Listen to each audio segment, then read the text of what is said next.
কবি নজরুল ইসলামের কামাল পাশা। আমি একটা ছোট্ট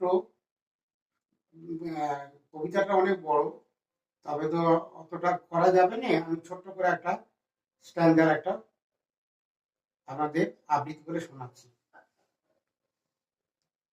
ওই খেপেছে পাগলি মায়ের কামাল ছেলে দামাল ভাই, অসুরপুরে সোর উঠেছে জোরসে সামাল সামাল সামাল ভাই।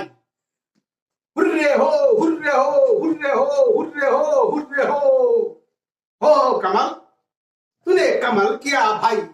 ওই খেপেছে পাগলি মায়ের কামাল ছেলে জামাল ভাই, অসুরপুরে সোর উঠেছে জোরসে সামাল সামাল সামাল ভাই। হো কামাল তুলে কামাল কিয়া ভাই। হুররে হো হুররে হো হুররে হো হুররে হো। ওই খেপেছে পাগলি মায়ের কামাল ছেলে জামাল ভাই, অসুরপুরে সোর উঠেছে জোরসে সামাল সামাল সামাল ভাই। ও কামাল তুলে কামাল কিয়া ভাই। নমস্কার।